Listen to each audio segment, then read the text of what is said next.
Hello दोस्तों, नमस्कार। स्वागत है आपका हमारे YouTube channel new education guide के अंदर। तो दोस्तों आज चर्चा करेंगे एचएससी एचपीएससी के जितने भी एग्जाम उन सभी के अंदर जो आपकी साइंस आती है, यानी साइंस जो एनसीईआरटी की है, बायोलॉजी, जीव विज्ञान के बारे में हम पढ़ेंगे। आज हमारी तीसरी क्लास है।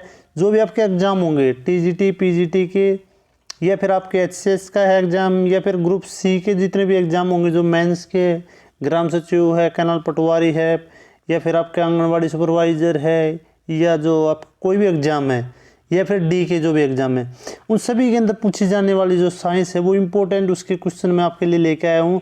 और जो प्रीवियस ईयर में पूछे जा चुके हैं वो इम्पोर्टेंट क्वेश्चन हैं जो पिछले सभी एग्ज़ाम में आ चुके हैं, या चाहे DSSS का हो, या फिर SSC के हों, या फिर HSC के हों, या HPSC के हों, ये कोई भी एग्ज़ाम है, या RPSC के हों, या रीट का हो, कोई भी एग्ज़ाम है, ऑल इंडिया लेवल पे जितने भी एग्ज़ाम है उन सभी के अंदर पूछे जाने वाले जो इंपॉर्टेंट क्वेश्चन है वो मैं आपके लिए लेकर आया हूँ। बहुत बहुत इंपॉर्टेंट है। और ये अभी आपके टीजीटी पीजीटी या जो ग्रुप सी की भर्ती की जो होंगी उनके अंदर काम आने वाले आपके क्वेश्चन हैं। वेरी वेरी इंपॉर्टेंट क्वेश्चन है। मैंने 2 क्लास आपकी कंप्लीट करवा दी हैं, वो आप प्ले लिस्ट में जाके देख सकते हैं। दोनों क्लास आपको मिल जाएंगी।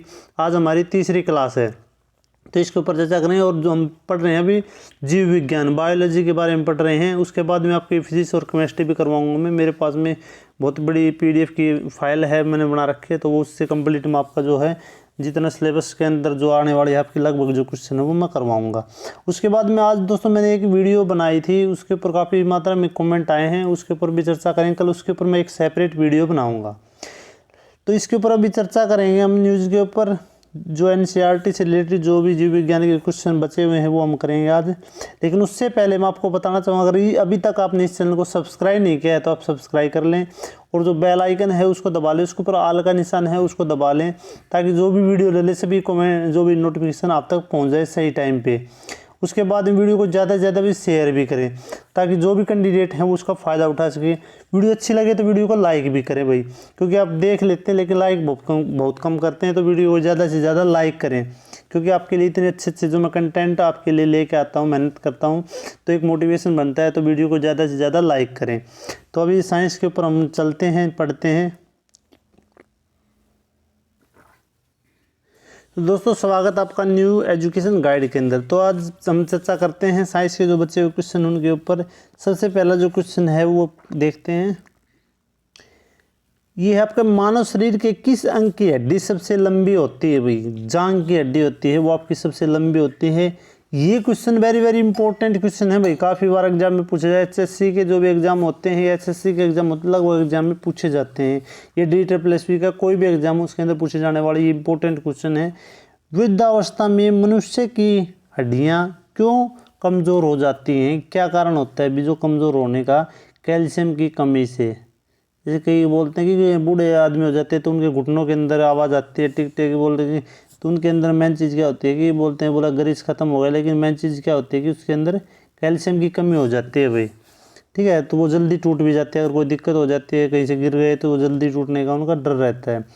एथलीट की किससे जल्दी और ऊर्जा मिलती है? एथलीट को किससे जल्दी ऊर्जा मिलती है? यानी जो एथलेटिक्स होते हैं, जो खिलाड़ी होते हैं, उनको जो एनर्जी मिलती है, ऊर्जा मिलती है, वो किससे मिलती है? वो मिलती है कार्बोहाइड्रेट से। कार्बोहाइड्रेट हमेशा क्या देती है? आपको ऊर्जा देती है। तो जो ऊर्जा मिलती है, एनर्जी मिलती है, वो आपकी कार्बोहाइड्रेट से मिलती है। लंबे समय तक कठोर शारीरिक कार्य के पश्चात मांसपेशियों में थकान का अनुभव होने का कारण होता है ग्लूकोज का अवक्षय, यानी ग्लूकोज की कमी का। ठीक है, तो लंबे समय तक अगर काम करते हैं, ग्लूकोज भी हमें क्या देता है? कार्बोहाइड्रेट मिलता है, और वो है जो हमें एक एनर्जी देता है ग्लूकोज भी। उसके बाद रक्त ग्लूकोज स्तर सामान्यतः व्यक्त किया जाता है। जो ग्लूकोज का स्तर होता है वो सामान्यतः किस प्रकार से व्यक्त किया जाता है? प्रति मिलियन में। ठीक है, उसके बाद शरीर में ऊतकों का निर्माण किससे होता है? प्रोटीन से होता है। प्रोटीन है वो शरीर के अंदर नए ऊतकों का निर्माण करती है। प्रोटीन की ये होती है कि हमारे शरीर को 1 सप्ताह के अंदर, यानी कम से कम, जैसे 1 सप्ताह के दिन 7 दिन होते हैं, तो कम से कम 5 या 6 दिन में प्रोटीन से जो जिसके अंदर प्रोटीन होती है वो खाद्य पदार्थ हमें खाने, जैसे आपकी दालें हैं, सोयाबीन है।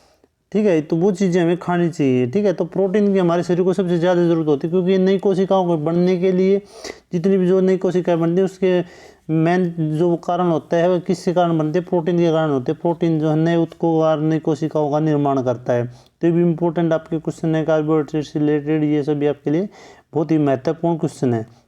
उसके बाद प्रोटीन को माना जाता है, प्रोटीन को क्या माना जाता है, शरीर का निर्माण करने वाला, क्योंकि जितनी भी जो कोशिकाएं होती हैं, जो ऊतक होते हैं, उनके निर्माण के लिए जो सबसे शरीर के लिए निर्माण के लिए सबसे ज़रूरी होती है आपकी प्रोटीन। एंजाइम मूल रूप से क्या है, एंजाइम होता है वो मूल रूप से क्या होता है, वो भी एक प्रोटीन होता है। एंजाइम होता है वो एक प्रोटीन होता है भाई। उसके बाद में जैविक सिस्टम में रासायनिक क्रिया की प्रतिक्रिया को तेज करने में उत्तरदायी पदार्थ है एंजाइम। जो जैविक सिस्टम होता है में रासायनिक जो क्रिया की जो प्रतिक्रिया को तेज करने, यानी जो भी क्रिया होती है उसको तेज करने का जो उत्तरदायी होता है वो एंजाइम होता है। एंजाइम उसको अभिक्रिया की जो प्रतिक्रिया होती है उसको तेज करते हैं। सोयाबीन में प्रोटीन का प्रतिशत होता है, बोलते हैं कि प्रोटीन के लिए सोयाबीन ज़्यादा खाना चाहिए। तो सोयाबीन के अंदर जो है 42% यानी 42% आपकी जो है यहाँ पे वो होती है प्रोटीन होती है भाई। ये भी इम्पोर्टेंट क्वेश्चन है, आप काफ़ी इम्पोर्टेंट है। उसके बाद में कैप्सूल का आवरण बना होता है। जो कैप्सूल खाते हैं ना आप, जैसे दवाइयाँ खाते हैं तो उसका जो अंग्रेजी जो दवाइयाँ होती हैं कैप्सूल खाते हैं तो उसका जो आवरण होता है बाहर का बना हुआ, वो किस चीज़ का होता है, स्टार्च का बना होता है भाई, ठीक है। शहद का प्रमुख जो घटक है वो होता है क्या होता है, फ्रुक्टोज। जो शहद का जो प्रमुख घटक होता है वो आपका होता है फ्रुक्टोज। ये वेरी इंपॉर्टेंट है, ये भी कई बार पूछा जा सकता है, ये भी कई बार पूछा जा चुका है, तो बहुत ही इंपॉर्टेंट ये आपके लिए क्वेश्चन है। कौन सी शर्करा तत्काल ऊर्जा प्रदान करती है, ग्लूकोज होती है वो शर्करा, सबसे जल्दी आपको एनर्जी उससे जल्दी एनर्जी आपको प्राप्त होती है। शहद में मुख्यतः होते हैं, शहद में क्या होते हैं, मुख्यतः कार्बोहाइड्रेट होते हैं, क्योंकि कार्बोहाइड्रेट हमें एनर्जी देती है, तो शहद भी हमें तुरंत एनर्जी देता है। उसके बाद में सर्वाधिक ऊर्जा प्रदान करता है, वो क्या करता है, आपको कार्बोहाइड्रेट करता है, जो सबसे ज़्यादा ऊर्जा मिलती है। जैसे हम खाना खाते हैं उसके अंदर हम जो रोटी खाते हैं, अनाज खाते हैं, तो उससे हमें कार्बोहाइड्रेट मिलता है, तो वो हमें जल्दी एनर्जी देता है।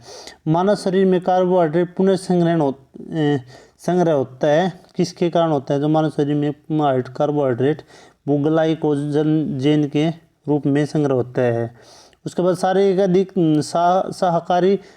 शाकाहारी होते हैं वो अधिकतम प्रोटीन खाते हैं दालों से, ठीक है। जो शाकाहारी होते हैं भाई, मनुष्य है या जो भी जीव हैं जो शाकाहारी होते हैं वो ज़्यादा, शाकाहारी तो वैसे तो मनुष्य मांसाहारी में भी आता है, शाकाहारी में भी आता है, लेकिन जो ज़्यादा शाकाहारी होते हैं पक्षी होते हैं कुछ, वो भी जैसे खाते हैं, दालें खाते हैं, तो उससे ज़्यादा सबसे ज़्यादा प्रोटीन जो उनसे मिलता है, प्रोटीन दालों से मिलता है। उसके बाद में प्रोटीन का सर्वप्रथम स्रोत है सोयाबीन। ये सोयाबीन के अंदर 42% यानी 42% जो आपकी प्रोटीन होती है, तो प्रोटीन का सर्वप्रथम स्रोत है वो सोयाबीन है। मानव शरीर में वसा जमा होती है, वसा ऊतक में जो वसा जमा होती है ना, वो जो आपकी वसा जमा होती है वो वसा ऊतक के रूप में जमा होती है, ठीक है। यानी जो फैट होती है वो हमें, जैसे घी खाते हैं, दूध से भी हमें फैट मिलती है, घी से मिलती है। ऊँट बिना पानी के कुछ दिनों तक मरुस्थल में रहता है, ऐसा ये वह कर पाता है अपने कुबड़ में जमा की गई चिकनाई का प्रयोग करके। यानी ऊँट एक ऐसा जो जीव है जो रेगिस्तान के अंदर रहता है और काफ़ी लंबे समय तक है वो बिना कुछ पानी पिए खाए पिए रह सकता है। तो वो क्या होता है कि उसके जो कुबड़ के अंदर जो चिकनाई जमी होते हैं ना उसका प्रयोग करता रहता है, यानी उससे जो पानी का स्टॉक होता है उसके अंदर, तो उससे वो अपने निर्वाह करता है, काफ़ी दिनों तक वो अपने पानी पिए बिना रह सकता है। दांतों में क्या होता है, दांतों में होता है कैल्शियम, ठीक है। जो हमारे दांत होते हैं उसके अंदर क्या होता है, कैल्शियम होता है। ये भी आपके इम्पोर्टेंट क्वेश्चन है। किस तत्व का संबंध दांतों की विकृति के साथ है, जो दांतों की विकृति के साथ में है, तो संबंध विकृति किसके कारण होते हैं दांतों में, वो होती है फ्लोरीन के कारण होते हैं। यानी किस तत्व का संबंध दांतों की विकृति के कारण है, यानी विकृति किसके कारण होते हैं दांतों के अंदर, जो इन्फेक्शन जो होता है वो फ्लोरीन के कारण होता है। हृदय की धड़कन को नियंत्रित करने के लिए कौन सा खनिज आवश्यक है, जो हृदय की धड़कन है उसको कंट्रोल करने के नियंत्रित करने के लिए जो होता है वो क्या होता है, वो खनिज होता है वो होता है पोटासियम आपका होता है। उसके बाद सागरीय खरपतवार किसका महत्वपूर्ण स्रोत है, जो सागर के अंदर जो खरपतवार होते हैं वो किसका महत्वपूर्ण स्रोत, वो शैवाल होता है, शैवाल के उस रूप में होता है जो महासागर के अंदर, सागर के अंदर जो खरपतवार होता है तो किस महत्वपूर्ण स्रोत होता है आपका शैवाल का। अभी अगला क्वेश्चन देखते हैं हम। आयोडीन का जो स्रोत होता है, आयोडीन का सर्वोत्तम स्रोत है आपका शैवाल। आयोडीन का जो सर्वोत्तम स्रोत होता है वो क्या होता है आपका शैवाल होता है भाई। उसके बाद में उपस्थिति तथा हड्डियों के निर्माण के लिए, यानी उपास्थि होता है, उपास्थि तथा हड्डियों के निर्माण और संपोषण में आवश्यक तत्व होता है वो होता है कैल्शियम, जो हड्डियों के जोड़ने के लिए और हड्डियों को जो संपोषण के लिए आवश्यक तत्व होता है वो आपका कैल्शियम होता है।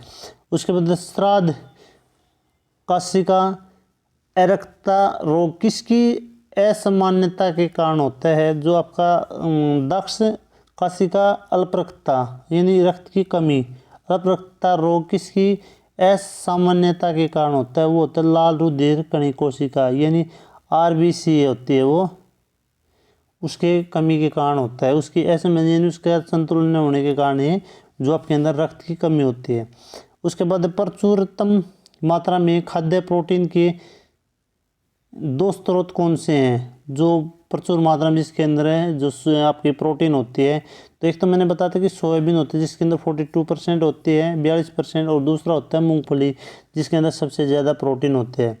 दूध में प्रोटीन और कार्बोहाइड्रेट के अतिरिक्त पोषकदायक अन्य तत्वों में सम्मिलित हैं, यानी दूध के अंदर बोलते हैं कि प्रोटीन भी है भाई, कार्बोहाइड्रेट भी देता है, मेवा एनर्जी भी देता है, हमारी कोशिकाओं बढ़ने में प्रोटीन मदद करता है तो प्रोटीन भी होता है।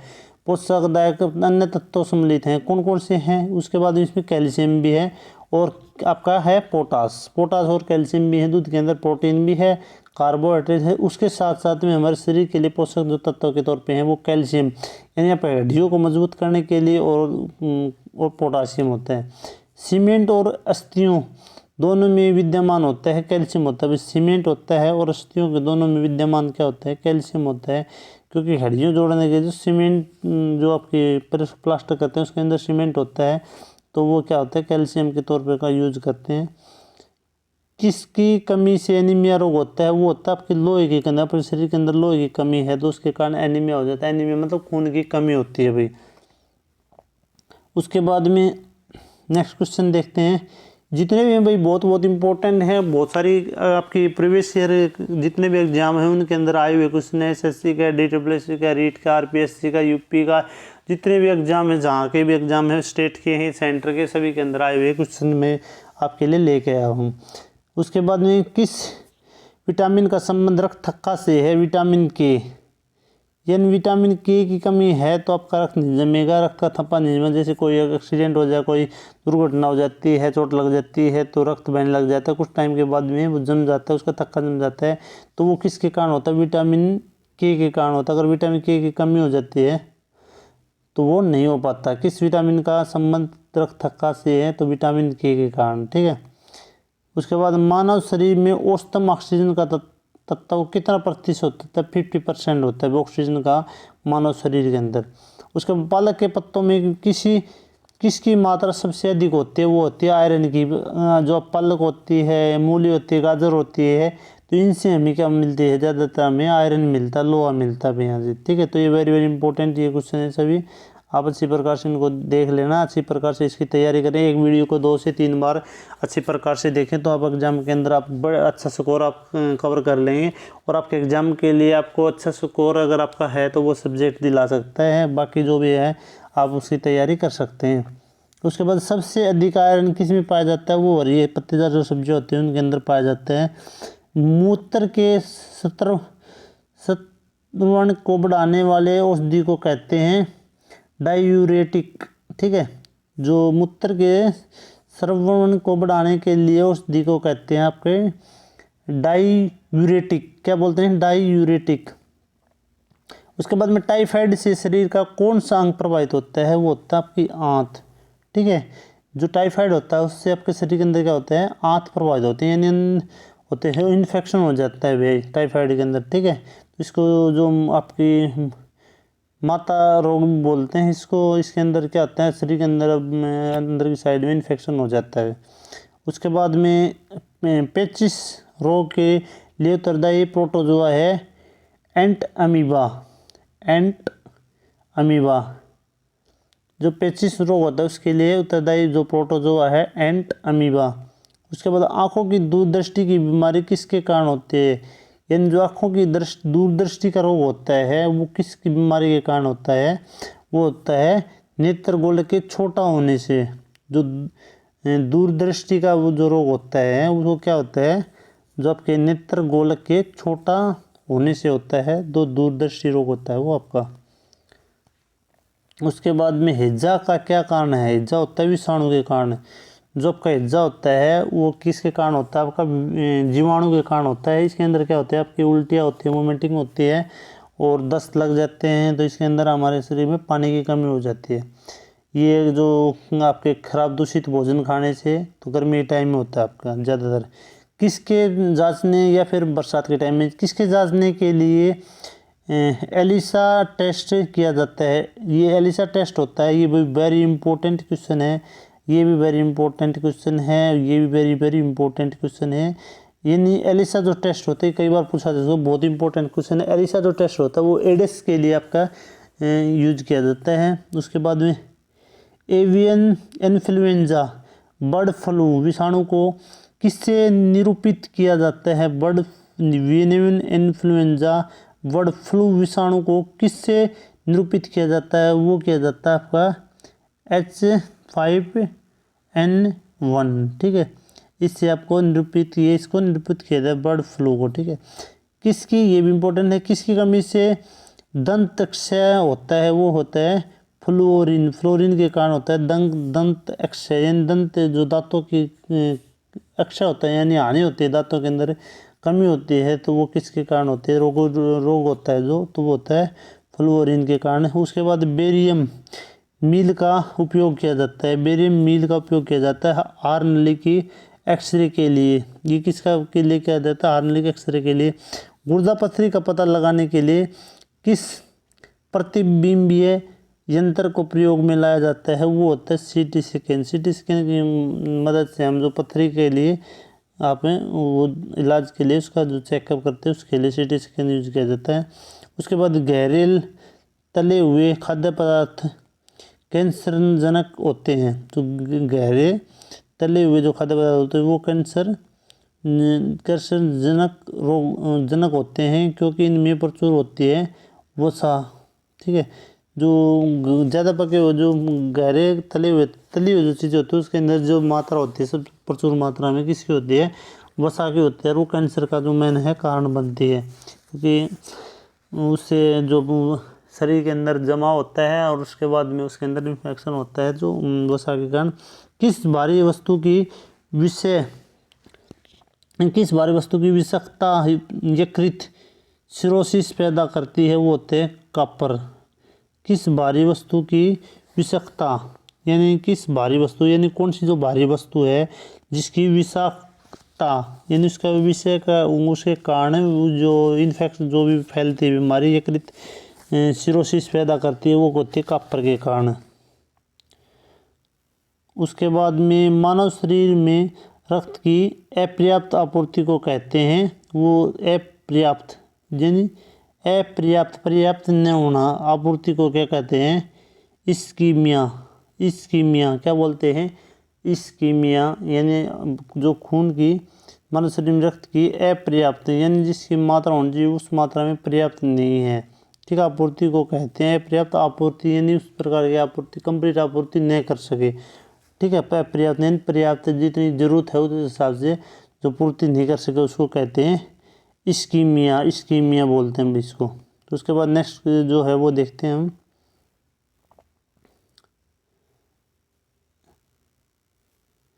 इसके बाद में है हमारा अगला क्वेश्चन है, टाइफाइड पैदा किया जाता है, टाइफाइड किया जाता है जो साल्मोनेला टाइफी द्वारा। किसको, टाइफाइड पैदा किया जाता है साल्मोनेला टाइफी के द्वारा। उसके बाद BCG प्रतिरक्षण होता है, वो होता है टीबी के लिए। जो बीसीजी का जो टीका लगाया जाता है वो किसके लिए, बीमारियों से बहुत सारे क्वेश्चन पूछे जाते हैं, तो ये भी बहुत इंपॉर्टेंट है। बीसीजी प्रतिरक्षण होता है वो होता है टीबी के लिए यूज किया जाता है। वो भी जो बीसीजी का जो टीका लिया जाता है, लगाया जाता है, तो वो बीसीजी का टीका जो टीबी के लिए यूज होता है। उसके बाद कार्बोहाइड्रेट्स के अलावा कार्बोहाइड्रेट्स के अलावा हमारे आहार में ऊर्जा का एक प्रमुख स्रोत होता है, वो होता है वसा। वसा भी हमें कुछ मात्रा में ऊर्जा देती है। कार्बोहाइड्रेट के बाद में दूसरा जो काम होता है एनर्जी का, वो हमारी वसा होती है। उसके बाद रक्त का थक्का बनाने में इनमें से कौन सा अवयव मदद करता है। जो रक्त का थक्का जमने के लिए कौन सा अवयव होता है, वो विटामिन के होता है, वो मैंने पहले भी बताया था। उसके बाद बीसीजी का टीका किसके विरुद्ध प्रतिरोधक ऊष्मा उत्पन्न करने के लिए आवश्यक है। जो बीसीजी का टीका होता है वो किसके लिए आवश्यक है, तपेदिक, जो आपका तपेदिक होता है रोग, उसके लिए होता है, टीबी के लिए, ठीक है, बीसीजी। उसके बाद में टीबी को तपेदिक भी बोलते हैं भी। उसके बाद में मानव शरीर रचना के संदर्भ में एंटीबॉडीज होते हैं, वो होते हैं प्रोटीन्स के रूप में ही है, एंटीबॉडीज होते हैं। पोलियो किसके संक्रमण के कारण होता है, पोलियो होता है आपके यकृत, ठीक है, लीवर के संक्रमण के कारण आपको पोलियो हो सकता है भाई। उसके बाद न्यूमोनिया रोग मानव शरीर के किस अंग को ग्रसित करता है। जो न्यूमोनिया होता है वो किसके अंदर होता है, वो हमारे न्यूमोनिया होता है वो हमारे फेफड़ों के अंदर इन्फेक्शन करता है। फेफड़ों के अंदर जो है कुछ भी जो जमा होता है वो किसके कारण होता है, न्यूमोनिया के कारण होता है, और फेफड़ों को इन्फेक्शन करता है। उसके बाद में पूर्ण स्मृति लोप को किस शब्द द्वारा जाना जाता है, वो होता है एमनीसिया। उसे वो कौन सी बीमारी पानी द्वारा नहीं होती, वो होती है फ्लू। फ्लू एक ऐसी बीमारी है जो आपको पानी के द्वारा नहीं होती। उसके बाद में जो नेक्स्ट क्वेश्चन है वो देखते हैं हमें। पूर्ण स्मृति लोप को किस शब्द द्वारा जाना जाता है, वो होता है एमनीसिया के नाम से जाना जाता है। कौन सी बीमारी पानी द्वारा नहीं होती, वो होती है फ्लू की ऐसी बीमारी जो आपकी पानी के द्वारा नहीं होती। अरक्तता में किसकी मात्रा कम हो जाती है, वो होती है हीमोग्लोबिन, यानी अरक्तता मतलब रक्त की कमी, ठीक है, उसके अंदर किसकी कमी हो जाती है, हीमोग्लोबिन की, खून की कमी हो जाती है, उसके अंदर हीमोग्लोबिन कम हो जाता है भाई। उसके बाद में नेक्स्ट जो क्वेश्चन है वो करते हैं हम। चेचक स्मॉल पॉक्स होने का कारण होता है, वो होता है वेरियोला वायरस, ठीक है, वेरियोला वायरस होता है, उसके कारण चिकन पॉक्स होता है भाई। उसके बाद गाय के दूध का अंग किसकी मौजूदगी के कारण थोड़ा पीला होता है। जो गाय का दूध है का रंग किसकी मौजूदगी के कारण थोड़ा पीला होता है, वो होता है कैरोटीन के कारण। कैरोटीन होता है उसके कारण उसका जो गाय का दूध होता है देसी गाय का, वो हमेशा क्या होता है, थोड़ा पीला होता है। उसके बाद कौन सा रोग प्राणवायु के माध्यम से फैलता है, वो होता है ट्यूबरकुलोसिस, ठीक है, ट्यूबरकुलोसिस जो रोग होता है वो आपका किसके कारण फैलता है, वायु के माध्यम से फैलता है। उसके बाद में ट्यूबरकुलोसिस टीबी होता है आपका, इसको तपेदिक भी बोलते हैं। उसके बाद अन्न एक समृद्ध स्रोत होते हैं स्टार्च के। अनाज जो होते हैं वो ज़्यादा जो समृद्ध स्रोत होते हैं वो किसके होते हैं, अनाज के होते हैं, स्टार्च के होते हैं। कैंसर के उपचार के लिए प्रमुख रेडियो आइसोटोप हैं। जो कैंसर उपचार के लिए जो प्रयुक्त जो रेडियो आइसोटोप हैं वो है कोबाल्ट 60 का यूज किया जाता है कैंसर के लिए। उसके बाद शरीर की विभिन्न गतिविधियों के लिए ऊर्जा जो स्रोत है वो है कार्बोहाइड्रेट। कार्बोहाइड्रेट जितने भी जो एनर्जी उससे एनर्जी मिलती है वो कार्बोहाइड्रेट से मिलती है, उससे ज़्यादा किसी से भी नहीं मिलती। उसके बाद 14 वर्ष तक की आयु के बच्चों के विकास के लिए सबसे अधिक महत्वपूर्ण है वो क्या है, प्रोटीन। इन जो 14 वर्ष की आयु के बच्चों के लिए विकास के लिए सबसे ज़्यादा, क्योंकि उस टाइम पे जो 14 वर्ष के बाद में जो शरीर का विकास बहुत तेज़ी से होता है, तो बहुत ज़्यादा जो नई कोशिका बनती है, तो उनके मदद बनने के लिए जो प्रोटीन है वो बहुत ज़रूरी है। तो छोटे बच्चों के लिए जो प्रोटीन है बहुत ज़रूरी है, जो 14 वर्ष उससे ऊपर के हैं। पित्त जबर संचारित किया जाता है वो होता है एड्रीडीज द्वारा, ठीक है। उसके बाद में मानव शरीर मानव शरीर में संक्रमण को रोकने में मदद करने वाला विटामिन है। यानी मानव शरीर में संक्रमण को रोकने के लिए जो मदद करने वाला विटामिन है वो विटामिन ए है, जो संक्रमण से रोगों से लड़ने जो हमें बचाता है। उसके बाद में ECG, ये होता है इलेक्ट्रोकार्डियोग्राफ। ECG इलेक्ट्रोकार्डियोग्राफ, ठीक है। उसके बाद में आपका कौन सा रोग रक्त दान द्वारा फैलता है, वो होता है टाइफाइड। उसके बाद में आपका नेक्स्ट जो क्वेश्चन है, कौन सा रोग जो रक्तदान द्वारा होता है, वो होता है टाइफाइड, ठीक है। उसके बाद नेक्स्ट क्वेश्चन है विटामिन B6 की कमी से पुरुष में कौन में हो जाता है, क्या हो जाता है, अरक्तता। विटामिन जो B6 है की कमी के कारण पुरुष में हो जाता है अरक्तता।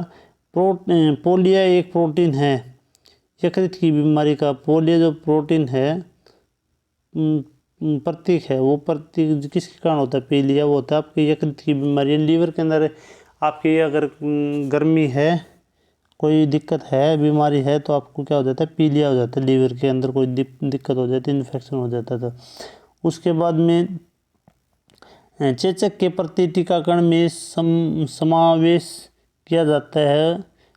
चेचक के प्रति टीकाकरण में समावेश किया जाता है, वो किया जाता है जीवित प्रतिरक्षियों का, ठीक है, प्रतिरक्षियों का। उसके बाद किस बीमारी में रक्त में शर्करा का स्तर बढ़ जाता है, ध्यान उसका नाम बताओ, ठीक है। डायबिटीज जो है मेलिटस। किस बीमारी रक्त शर्करा का जो स्तर बढ़ जाता है वो होता है डायबिटीज मेलिटस, जिसे बोलते हैं कि उसका शुगर लेवल बढ़ गया तो डायबिटीज मेलिटस होता है, जिसके कारण जो आपके रक्त के अंदर शर्करा बढ़ जाती है उसके लिए। तो दोस्तों हमने 3 पेज हैं कि डेली हम 3 पेज करते हैं। जो इम्पोर्टेंट क्वेश्चन है वो मैंने इस वीडियो के अंदर डिस्कस किए हैं। 3 पेज डेली मैं आपका करवाता हूँ। जो इम्पोर्टेंट क्वेश्चन है वो मैं आपके लिए लेके आता हूँ डेली के। बहुत ही इंपॉर्टेंट क्वेश्चन आप खुद पढ़ के देखना, फिर उसके बाद एग्जाम देंगे तो आपको पता चल जाएगा। HSC के जो भी एग्जाम उनके सभी के अंदर आएंगे। अगर TGT आप साइंस की तैयारी करें तो उसके अंदर भी ये बहुत ही आपके लिए इम्पोर्टेंट क्वेश्चन है।